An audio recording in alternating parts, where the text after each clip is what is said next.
अमृतुल classes में आप सभी का स्वागत करता हूं। पिछली वीडियो टीजीटी पीजीटी से रिलेटेड मैं वीडियो डाल रहा हूं। जो पिछली वीडियो थी उसमें 30 क्वेश्चन हमने देखा था। उसी सीरीज़ को आगे बढ़ाते हुए आज पार्ट 2 मैं आप लोगों के सामने पेश कर रहा हूं। इसमें भी 30 प्रश्न होंगे। हर एक वीडियो में 30 प्रश्न होंगे जो प्रीवियस एग्जाम में पूछे गए हैं और जिनकी भविष्य में आने की संभावना है।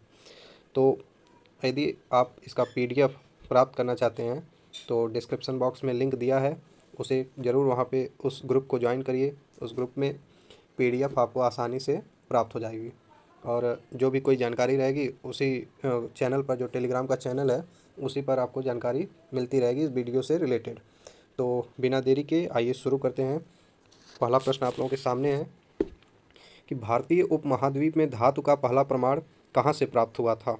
भारतीय उपमहाद्वीप में धातु का पहला प्रमाण कहाँ से प्राप्त हुआ था। तो इसमें जो सी ऑप्शन है बलूचिस्तान। बलूचिस्तान में एक मेहरगढ़ करके जगह है, मेहरगढ़, वहाँ से तांबे की ड्रिल प्राप्त हुई थी। ड्रिल, जिससे तांबे की ड्रिल प्राप्त हुई थी। ड्रिल मतलब आप लोग समझ रहे होंगे। धातु के धारदार हथियार प्राप्त हुए थे और औजार बनाने का प्रमाण बलूचिस्तान के मेहरगढ़ से मिला था। तो इससे यह सिद्ध होता है कि सर्वप्रथम धातु का प्रयोग जो है बलूचिस्तान के मेहरगढ़ में हुआ था। इसीलिए इस क्वेश्चन का जवाब हो जाएगा ऑप्शन नंबर सी। मेहरगढ़ से संबंधित कुछ और बात कि जो मेहरगढ़, वहाँ से प्राचीन कृषि एवं पशुपालन जैसी व्यवस्था पाई गई थी और इसका काल जो है मेहरगढ़ का 7,000 ईसा पूर्व का क्षेत्र है मेहरगढ़ बलूचिस्तान का। तो इसका जो समय है 7,000 ईसा पूर्व है और यहाँ से तांबे की ड्रिल प्राप्त हुई थी और धारदार हथियार और धातु के औजार बनाने का जो प्रमाण है यहीं से मिला था। इसीलिए इस ऑप्शन को आप लोग समझ गए होंगे कि बलूचिस्तान क्यों सही है। 33 नंबर क्वेश्चन को देखते हैं।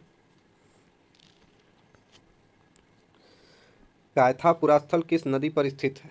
कायथा पुरास्थल किस नदी पर स्थित है, यहाँ पर यह बताना है। तो जो कायथा संस्कृति है वो उज्जैन, जो मध्य प्रदेश है, उज्जैन एमपी का उज्जैन, वहाँ एक नदी बहती है छोटी काली सिंध नदी। उस नदी का नाम है छोटी काली सिंध नदी। उसके आसपास का क्षेत्र ताम्र पाषाणिक स्थल है और यहाँ एक घर में 29 कंगन और 2 कुल्हाड़ी मिली है। इसे मालवा संस्कृति भी कहते हैं। मालवा के एक पुरास्थल जिसकी खोज संकालिया ने की थी, नवादा टोली। इसको थोड़ा सा प्रश्न से हट के बता रहे हैं, ध्यान दीजिएगा। नवादा टोली एक जगह है मध्य प्रदेश में। यह पूरे ताम्र पाषाणिक स्थल, जितने भी ताम्र पाषाणिक स्थल खोजे गए थे उसमें सबसे बड़ी ग्रामीण बस्ती है।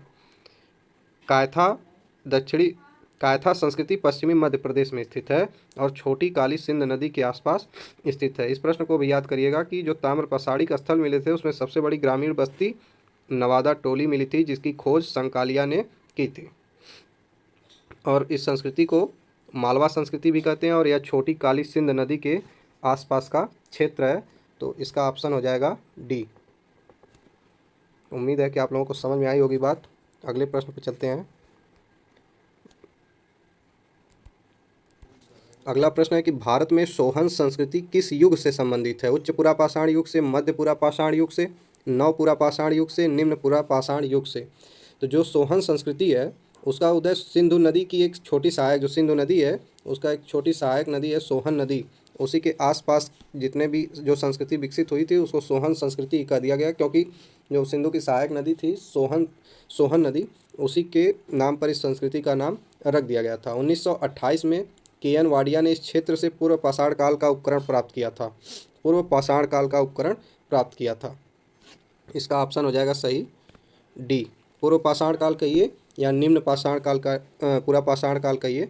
और इसकी मतलब जो यहाँ से सबसे पहला उपकरण प्राप्त किया था 1928 में, लिख दे रहा हूँ यहाँ पे, 1928 में KN वाडिया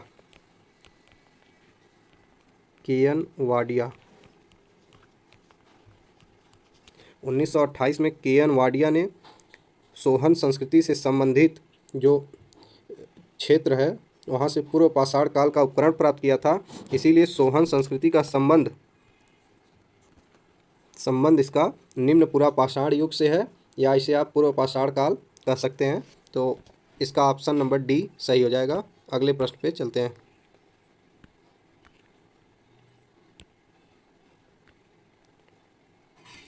वह लक्षण जो नवपाषाण काल की विशिष्टता नहीं है। वह लक्षण जो नवपाषाण काल की विशिष्टता नहीं है। पहला ऑप्शन है घर्षक और पालिश युक्त उपकरण, मध्य उपकरण कुल्हाड़ी, पिछले युगों की तुलना में मृदभांड निर्माण कला में उल्लेखनीय प्रगति, अन्न पर बढ़ती निर्भरता। जो नवपाषाण काल है उसका आरंभिक क्षेत्र, उसका आरंभिक जो समय है या जो आरंभ समय है वो 9000 ईसा पूर्व माना जाता है। नवपाषाण काल का जो समय है वो 9000 ईसा पूर्व माना जाता है। इस काल में मानव जीवन सभ्य समाज की ओर अग्रसर कर रहा था। तमाम चीज़ों की खोज हो गई थी, खेती शुरू हो गई थी। अस्थाई जीवन, इस काल की विशेषता क्या थी? अस्थाई जीवन, पशुपालन, घर्षण एवं पालिशदार युक्त उपकरण और कृषि क्षेत्र में प्रगति।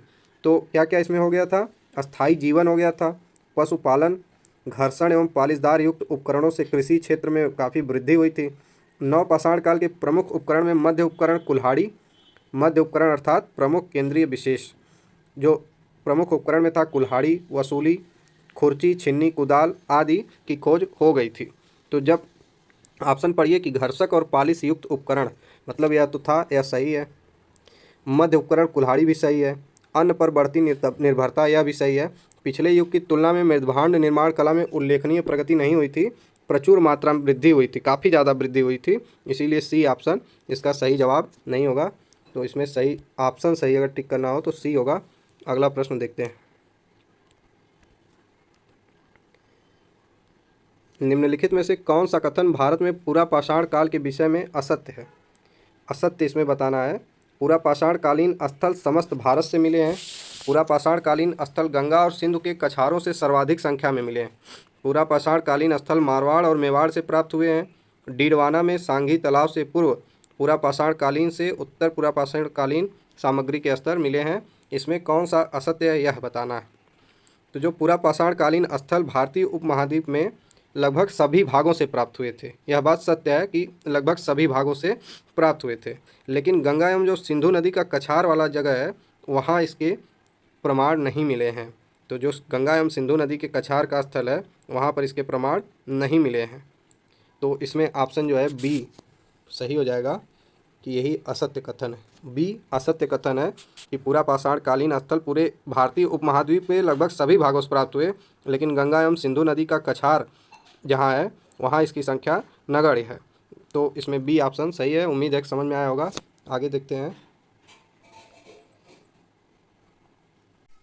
किसके नेतृत्व में ASI archaeological survey of India द्वारा भारत में सर्वप्रथम उत्खनन कार्य आरंभ किया गया था? इसका ऑप्शन सही हो जाएगा बी अलेक्जेंडर कनिंघम। 1861 में ASI की स्थापना हुई थी। 1871 में 10 साल बाद अलेक्जेंडर कनिंघम पहले महानिदेशक बनाए गए थे ASI के, और पहले भारतीय महानिदेशक दयाराम साहनी को 1931 में बनाया गया था। तो ASI के द्वारा संबंधित जो जानकारी थी वो मैंने आपको बता दी कि इसकी स्थापना कैनिंग ने 1861 में की थी। जो गवर्नर, लॉर्ड गवर्नर थे, वो 1861 में कैनिंग ने ASI की स्थापना की थी, और अलेक्जेंडर कनिंघम 1871 में ASI के पहले निदेशक बनाए गए थे, और जो पहले भारतीय निदेशक बनाए गए वो दयाराम साहनी 1931 में बनाए गए थे। तो इस ऑप्शन 38 में बी आपका सही है। आगे देखते हैं। उपकरणों की खोज तथा नियोलिथिक युग में उनके कार्यान्वयन की जानकारी देने वाले सबसे पहले व्यक्ति कौन थे? उपकरणों की खोज तथा नियोलिथिक नवपाषाण युग में उनके कार्यान्वयन की जानकारी देने वाले सबसे पहले कौन थे? इसमें पहला ऑप्शन है ले मेसूरियर, फ्रेशर, माइल्स बर्किट, कार्लाइल। तो सर्वप्रथम 1842 में कर्नाटक के मैसूर में नवपाषाणिक उपकरण प्राप्त हुए थे। 1842 में कर्नाटक के मैसूर में व्यापक स्तर पर उपकरणों की खोज तथा नवपाषाण युग के बारे में जानकारी मैसूरियर ने प्रदान की थी। जब उन्होंने 1860 में उत्तर प्रदेश के इलाहाबाद ज़िले में टॉन्स नदी के आसपास से कुछ साक्ष्य प्राप्त किए थे, तो सबसे बृहद रूप में नियोलिथिक युग नवपाषाण युग की जानकारी ले मैसूरियर द्वारा दी गई थी। तो इसका ऑप्शन ये सही हो जाएगा। अगले क्वेश्चन पे बढ़ते हैं। 40 नंबर। मेसोलिथिक युग से संबंधित इनमें कौन सा बयान गलत है? कौन सा बयान गलत है? यह मेसोलिथिक तथा नियोलिथिक युग के बीच की संक्रमण अवधि है। वे गाय, कुत्ते, बैल, बकरी जैसे जानवरों को पालना आरंभ करते थे। मेसोलिथिक युग के उपकरणों की गुण विशेषता लघु पाषाण युक्त थी। सन 1867 में कार्लाइल ने विंध्य के चट्टानी आवासों से माइक्रोलिथिक्स को पहली बार खोजा था। तो मेसोलिथिक युग से संबंधित प्रश्न में नाम दिया है कि मेसोलिथिक युग से संबंधित कौन सा सत्य कथन गलत है। और पहला ऑप्शन देखिए कि ये मेसोलिथिक तथा नियोलिथिक युग के बीच की संक्रमण अवधि है। यह सेंटेंस ही गलत है, क्योंकि एक तो मेसोलिथिक के बारे में पूछ रहा है और कह रहा है कि यह जो है मेसोलिथिक युग स्वयं अपने और नवपाषाण नियोलिथिक के बीच की ही संक्रमण अवधि है। तो इसमें ऑप्शन नंबर ए जो है वही गलत है और वही इस क्वेश्चन का सही जवाब होगा। जो मेसोलिथिक युग है उसमें पशुपालन का आरंभ, यहाँ से पशुपालन आरंभ हो गया था, यही उसकी सबसे प्रमुख विशेषता मानी जाती है। भारत के नियोलिथिक स्थिरीकरण की तिथि लगभग कितनी है, यह प्रश्न है और इसका जवाब है सी, ऑप्शन नंबर सी। जो नवपाषाण युग है उसकी तिथि लगभग भारत के संदर्भ में देखेंगे तो 7000 ईसा पूर्व है। लेकिन इसी को अगर आप विश्व लेवल पर, वर्ल्ड लेवल पर देखेंगे नवपाषाण युग का समय, तो वह 9000 ईसा पूर्व से प्रारंभ माना जाता है। लेकिन भारतीय उपमहाद्वीप में मेहरगढ़, जो बलूचिस्तान, अभी मैंने उसका जिक्र किया था, बलूचिस्तान से प्राप्त बस्ती का जो कालक्रम है वो 7000 ईसा पूर्व के आसपास का रखा गया है। इसीलिए 41 का सी ऑप्शन सही होगा। सांभर प्रदेश के लवण सरोवर में पाए जाने वाले संग्रहों के कृषि योग्य बनाने की सूचना लगभग किस अवधि में प्राप्त होती है। तो इसमें कुछ ज़्यादा है नहीं, तो 42 में ए सही है ऑप्शन। 7000 से 6000 बीसी इसका सही जवाब हो जाएगा। अगला क्वेश्चन देखते हैं। इनमें से किस नियोलिथिक प्रदेश में हड्डियों से बनाए गए उपकरण और औजार अबाधित रूप में दिखाई पड़ने लगे थे। पहला ऑप्शन है बुर्ज-होम, दूसरा है चिरांद, इलाहाबाद, मेहरगढ़। इसमें कौन सा ऑप्शन सही होगा जहां नवपाषाण युग के हड्डियों से बनाए गए उपकरण और औजार दिखाई पड़ने लगे थे। तो कश्मीर की जो नवपाषाणिक संस्कृति है उसकी कई सारी विशेषताएं हैं।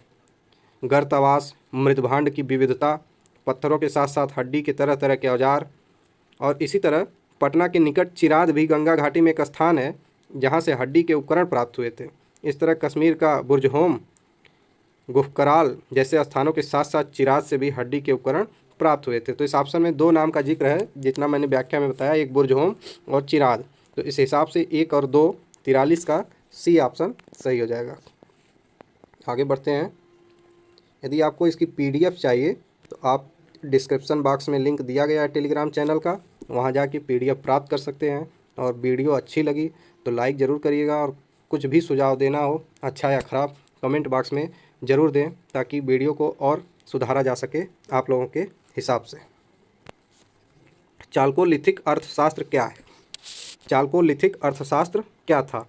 तो चालकोलिथिक अथवा ताम्रपाषाण काल की संस्कृतियों में, मतलब चालकोलिथिक कहिए या ताम्रपाषाण काल कहिए, कि संस्कृतियों में मानव पत्थर एवं तांबे के उपकरण के साथ साथ प्रयोग होते थे। और ताम्रपाषाणिक संस्कृति जो थी उसके लोगों का आर्थिक आधार ग्रामीण अर्थव्यवस्था था, जो पहाड़ी एवं नदी क्षेत्रों में देश के विशाल क्षेत्र में फैला था। तो जो ताम्रपाषाण काल है वह एक तरह से ग्रामीण अर्थव्यवस्था थी, मतलब चालकोलिथिक का संबंध ग्रामीण से है। इसमें 44 का ए सही हो जाएगा। 45 पे डोलोमेंस, डोलो एक दवा आती है, काफ़ी चर्चा में रही है। डोलमेंस इस शब्द का तात्पर्य क्या है? डोलमेंस इस शब्द का तात्पर्य क्या है? DSSB PGT 2019 में पूछा गया है। तो इस शब्द का तात्पर्य है कि गड़े हुए मुर्दों पर निर्मित समाधि, गड़े हुए मुर्दों पर निर्मित समाधि। और यह एक कोल्टिक भाषा का शब्द है, कोल्टिक।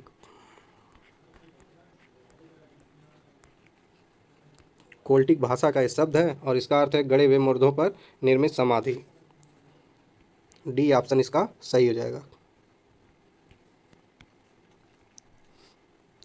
कथन है, कारण है, और कथन को पढ़ना है, कारण को पढ़ना है, फिर दोनों में से क्या सही है क्या गलत है उसको बताना है। पहला कथन है, नियोलिथिक लोग पहाड़ी प्रदेशों से दूर अपने रहने के ठिकाने बना चुके थे। सत्य बात प्रतीत हो रही है कि जो नियोलिथिक काल के मानव थे वह खाद्य उत्पादन, कृषि कर्म से पूरी तरह से जुड़ चुके थे, और वह पहाड़ी प्रदेशों से, अब पहाड़ी प्रदेश पे खेती, अब सोचने वाली बात है कि यदि नवपाषाण काल का युग खेती के लिए समृद्ध है तो व्यक्ति पहाड़ी प्रदेशों में तो रहेगा नहीं, क्योंकि वहाँ पर खेती धारा, मतलब जो मैदान क्षेत्र है वहाँ से तो कठिन है पहाड़ पर खेती करना। तो पहला वाक्य है कि नियोलिथिक लोग पहाड़ी प्रदेशों से दूर अपने रहने के ठिकाने बना चुके थे। तो इसमें पहला कथन जो है वो सत्य प्रतीत हो रहा है। और दूसरा कारण क्या है कि नियोलिथिक लोग पत्थर से बने उपकरण और शस्त्र पर पूरी तरह से क्या थे, निर्भर थे। तो जो नियोलिथिक लोग थे वो कृषि कार्य एवं उत्पादन प्रक्रिया के विकास के कारण प्रस्तर औजारों पर निर्भरता में उनकी कमी आ गई थी। अब प्रस्तर पत्थर के जो औजार थे उससे पहले शिकार होता था, लेकिन जब नियोलिथिक युग का मानव खेती करने लगा तो पूरी तरह से निर्भर नहीं था। इसमें जो शब्द है ये पूरी तरह से निर्भर थे, आंशिक रूप से निर्भर कर सकते हैं लेकिन पूरी तरह से निर्भर नहीं था। इसमें देखिए ए सही है, क्या है, ए सही है लेकिन आर गलत है, ऑप्शन हो जाएगा सी। अगला प्रश्न है, आदिम मानव द्वारा सीखा गया पहला विषय है, जो आदिम मानव है उनके द्वारा सीखा गया पहला विषय क्या है? चक्र का निर्माण, पशुओं को पालना, व्यवस्थित जीवन निर्वाह करना, आग को तैयार करना। तो जो इसमें पशुओं का पालन है वह आरंभ मध्य पाषाण काल से ही माना जाता है, जबकि शेष अन्य जो विषय हैं वह नव पाषाण काल से हैं। जैसे इसमें चक्र का निर्माण, यह नव पाषाण काल का है। व्यवस्थित जीवन निर्वाह, यह नव पाषाण काल का है, क्योंकि इस समय मानव खेती करना शुरू कर दिया था तो वह व्यवस्थित जीवन तैयार कर रहा था। और आग को तैयार करना, तो जो बी ऑप्शन है यही इसका जवाब हो जाएगा कि पशुपालन का आरंभ मध्य पाषाण काल से ही शुरू हो गया था। अगला प्रश्न है कि होमो सेपियंस से जातीय रूप से भिन्न आरंभिक मानव नुमा जीवी को सामान्यतः क्या कहते हैं? प्रश्न का कहने का अर्थ है कि जहाँ से मानव की उत्पत्ति शुरू हुई थी, जिस मानव से, उस मानव को क्या कहा जाता है? इसका जवाब हो जाएगा होमिनिड, ए। अगले क्वेश्चन पे बढ़ते हैं। निम्नलिखित में से कौन सा नवपाषाणिक स्थल राख के टीले के लिए जाना जाता है? निम्नलिखित में से कौन सा नवपाषाणिक स्थल राख के टीले के लिए जाना जाता है? तो दक्षिण भारत में एक नवपाषाणिक स्थल है पल्लवाय। पल्लवाय आंध्र प्रदेश में पड़ता है और यहीं से जो है राख का टीला जो है नवपाषाणिक स्थल का प्राप्त हुआ था। तो इसका 49 का सही जवाब हो जाएगा सी, पल्लवाय आंध्र प्रदेश में पड़ता है। नवपाषाणिक स्थलों को चिन्हित कीजिए जहाँ से चावल की खेती के प्रमाण मिले। चावल की खेती के प्रमाण मिले, तो एक कोल्हिडवा से मिला था और एक महागढ़ा से मिला था। यहाँ से चावल की खेती के प्रमाण मिले थे। बाकी मेहरगढ़ से तो आप कृषि के प्राचीनतम साक्ष्य मिले हैं, तो इसमें एक सही हो जाएगा और एक 3 सही हो जाएगा और ये ऑप्शन नंबर डी इसका सही जवाब हो जाएगा। अगले प्रश्न पे बढ़ते हैं।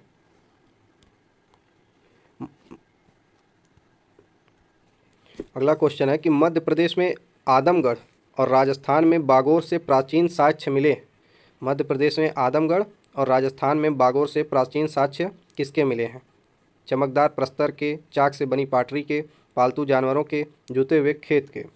तो मेसोलिथिक युग, जिसे मध्य पाषाण काल, उच्च पुरा पाषाण काल या नव पाषाण काल के मध्य, जो मेसोलिथिक युग है यानी मध्य पाषाण काल, उसे पुरा पाषाण काल और नव पाषाण काल के मध्य का संक्रमण काल माना जाता है।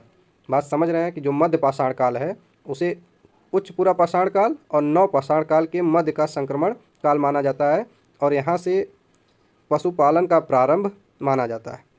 तो पालतू जानवरों के, इसमें 51 में सी सही हो जाएगा, 51 का सी। यह एक मेसोलिथिक युग है। आदमगढ़ और राजस्थान का बागौर मध्य पाषाण काल का स्थान है। यहाँ से पालतू जानवरों के जो है साक्ष्य प्राप्त हुए थे। अगले क्वेश्चन पे बढ़ते हैं। अलेक्जेंडर कनिंघम के विषय में कौन सा कथन सही नहीं है? कनिंघम, अभी इनके बारे में बताया था कि इन्हीं के निर्देशन में पहले खुदाई या सर्वेक्षण का कार्य शुरू हुआ था। इनके विषय में कौन सा कथन जो सही नहीं है? वह भारतीय पुरातत्व सर्वेक्षण विभाग के प्रथम महानिदेशक थे। बात मैंने आपको बताई थी कि 1871 में इन्हें प्रथम महानिदेशक बनाया गया था, यह सत्य है।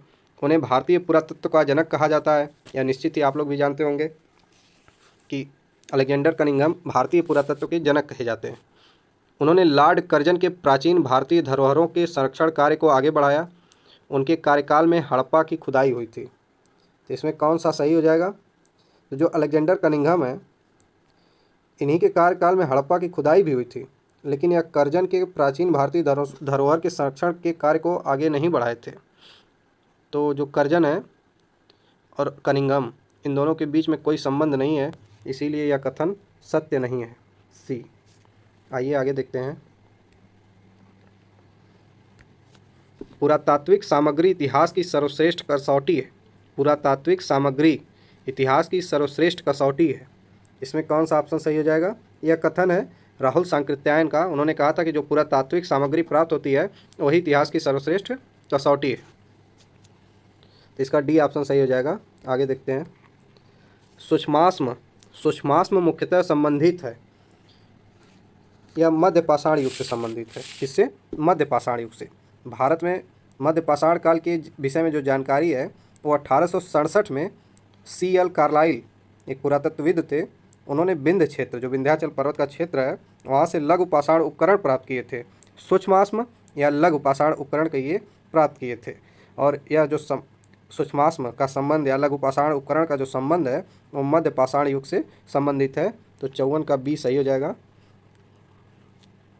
अगले क्वेश्चन को देखते हैं। निम्नलिखित में से किस स्थान पर वर्तमान काल से 80,000 से 1,00,000 वर्ष पुराने आधुनिक मनुष्य के अवशेष मिले हैं? कौन सा वह स्थान है जहां से 80,000 से लेके 1,00,000 वर्ष पुराने आधुनिक जो है मनुष्यों के अवशेष कहाँ से मिले हैं? इसमें बी ऑप्शन, बोर्नियो की नियाह गुफा, यहाँ से मनुष्यों के अवशेष मिले थे, आधुनिक मनुष्य के और पुराने दोनों मनुष्यों के अवशेष यहाँ से मिले थे। तो इसमें बी ऑप्शन सही हो जाएगा। अगला क्वेश्चन। वीडियो अच्छी लगे तो कृपया लाइक ज़रूर कर दें और ज़्यादा से ज़्यादा शेयर कर दें ताकि दोनों पक्ष का लाभ होता रहे। वीडियो ज़्यादा से ज़्यादा लोगों के पास जाएगी तो ज़्यादा से ज़्यादा लोगों का इस पर अपना विचार आएगा और वीडियो दिन पर दिन अच्छी होती चली जाएगी और सभी के लिए लाभकारी सिद्ध होगी। अगला क्वेश्चन। निम्नलिखित में से कौन सी धातु संभवतः भारत में प्रयोग की जाने वाली धातु थी? तो सबसे पहले भारत में कौन सी धातु प्रयोग की गई थी? तो तांबा है। सभी लोग जानते हैं कि तांबा ही ऐसी धातु है जिसका सर्वप्रथम प्रयोग 5000 ईसा पूर्व के आसपास किया गया था। और तांबे से पहले इसे जो है पत्थर का प्रयोग करते थे, लेकिन जब तांबे की खोज हो गई तो फिर उस काल को ही ताम्रपाषाण काल कह दिया गया, क्योंकि उसमें तांबे की प्रचुर मात्रा प्राप्त हो गई थी और उससे बने उपकरण भी प्रयोग में लाए जाने लगे थे। तो इसका जवाब हो जाएगा तांबा। भारतीय पुरास्थल पर गड्ढे खोदने के साक्ष्य निम्नलिखित में से किस प्राचीन स्थल से पाए गए हैं? गड्ढे खोदने के साक्ष्य किस स्थल से प्राप्त हुए थे? इसका जवाब हो जाएगा बी, बुर्जहोम और रंगपुर। बुर्जहोम कश्मीर में पड़ता है। नवपाषाण काल के जो प्रसार उपकरण है वह उत्तर प्रदेश की टोंस नदी के सर्वप्रथम 1860 में जो मैसूरियर हैं, अभी तो बताया था, उन्होंने नवपाषाण काल के उपकरण वहाँ से प्राप्त किए थे। और बुर्जहोम से जो नवपाषाण कालीन स्थल है, बुर्जहोम है, गुफकराल है, यह कश्मीर में स्थित है। यहाँ से गर्तवास प्राप्त हुए थे, गड्ढा घर। गर्तवास मतलब होता है गड्ढे का घर प्राप्त हुए थे। मेदवान तथा हड्डी के औजार भी प्राप्त हुए थे। तो बी ऑप्शन इसमें सही हो जाएगा, बुर्जहोम और रंगपुर। ये नवपाषाण काल के स्थल हैं और यहाँ से गर्तवास गड्ढे के घर प्राप्त हुए थे। निम्नलिखित में से कौन सा प्राचीन भारत की एक उपकरण परंपरा से नहीं जुड़ा हुआ है? कौन सा एक भारत की प्राचीन परंपरा से नहीं जुड़ा हुआ है? तो इसमें ऑप्शन नंबर हो जाएगा डी, ग्रोसियन। ग्रोसियन प्राचीन भारत की उपकरण परंपरा से नहीं जुड़ा हुआ है। मोस्टेरियम को एक उपकरण के अंतर्गत रखा जाता है। अचूलियन और ओल्डोवाम, अचूलियन और ओल्डोवाम भी एक उपकरण के रूप में प्रदर्शित हैं। बाकी जो ग्रोसियन है वह भारत से संबंधित नहीं है। किस क्षेत्र को भारतीय प्रागैतिहासिक का टेक्स्ट बुक कहा जाता है? किस क्षेत्र को भारतीय प्रागैतिहासिक का टेक्स्ट बुक कहा जाता है? तो जो बेलन घाटी का क्षेत्र है, टोंस नदी की सहायक नदी है बेलन नदी, यह उत्तर प्रदेश के सोनभद्र जिले से निकलकर और मिर्ज़ापुर से होते हुए इलाहाबाद जिले में टोंस नदी में मिल जाती है। बेलन नदी कहाँ मिल जाती है? इलाहाबाद में टोंस नदी में मिल जाती है। यह घाटी पुरातात्विक खोज के लिए प्रसिद्ध है और इस घाटी को भारतीय प्रागैतिहासिक का टेक्स्ट बुक कहा जाता है। ऑप्शन नंबर ए, बेलन घाटी। बसुली छेनी छेद वाला गोल पत्थर किस संस्कृति के हैं? बताइए, बसुली छेनी छेद वाला पत्थर गोल पत्थर किस संस्कृति के हैं? नवपाषाण युग, ताम्र युग, लौह युग, चित्रित धूसर भांड संस्कृति। तो यह सारे जो उपकरण हैं ये नवपाषाण युग के हैं और नवपाषाण काल के जो स्थल हैं, अभी बताया था कि बुर्जहोम है कश्मीर का, गुफकराल है, ये अनेक प्रकार के मृदभांड एवं प्रस्तर तथा हड्डी के औजार यहाँ से प्राप्त हुए हैं, जिसमें औजार बसुली, छेनी आदि हैं। इनसे कृषि कार्य किया जाता था। ये सारे नवपाषाण युग के स्थल हैं और नवपाषाण युग का जो समय है पूरे विश्व में 9000 ईसा पूर्व माना जाता है और भारत में से 7000 पे माना जाता है। अगला क्वेश्चन। बुर्जहोम किस प्रागैतिहासिक संस्कृति का केंद्र है? बुर्जहोम किस प्रागैतिहासिक संस्कृति का केंद्र? तो इसके ठीक ऊपर अभी मैंने बताया था कि बुर्जहोम है, गुप्तकाल है, ये सारे नवपाषाण कालीन स्थल हैं और कश्मीर में है। आपको याद भी हो गया होगा 3-4 बार बुर्जहोम कितना प्रमुख जगह है नवपाषाण काल का, ये 3-4 बार इसका जिक्र हो चुका है। तो इसमें ऑप्शन बिना सोचे समझे लगा दीजिए डी, नवपाषाण काल। बुर्जहोम जम्मू कश्मीर के नवपाषाणिक युग का प्रमुख केंद्र है। यहाँ से कृषि, पशुपालन और गर्त आवास का साक्ष्य मिला है। बुर्जहोम से गर्त आवास का साक्ष्य मिला है। एंड लास्ट क्वेश्चन है हम लोगों का, 30 क्वेश्चन पूरे होने जा रहे हैं। किस धातु में प्रथमतः टीन का मिश्रण किया गया था? किस धातु में टीन का मिश्रण किया गया था? तो इसमें तांबा हो जाएगा। तांबा हम लोगों द्वारा प्रयोग की गई सर्वप्रथम धातु थी और इसका उपयोग मानव सभ्यता के इतिहास में तांबे का एक बहुत प्रमुख स्थान है, क्योंकि प्राचीन काल में मानव द्वारा सबसे पहले प्रयुक्त धातु जो है तांबा और कांसा थी। तो आई होप कि आप लोगों को सब कुछ समझ में आया होगा, और थोड़ी बहुत जो भी दिक्कत आप लोगों को लगे कमेंट बॉक्स में ज़रूर बताइए, और इस वीडियो को ज़्यादा से ज़्यादा लोगों के पास पहुंचाने में हमारी सहायता करिए, ताकि मेरा भी हौसला बना रहे। और अगली वीडियो आप लोगों को जल्दी प्राप्त हो जाएगी, और इसका PDF आप डिस्क्रिप्शन बॉक्स में जाइए, वहाँ पर टेलीग्राम का लिंक है, वहाँ से आप टेलीग्राम चैनल पर जाके इसका PDF प्राप्त कर सकते हैं। मिलते हैं अगली वीडियो में। जय हिंद, जय भारत।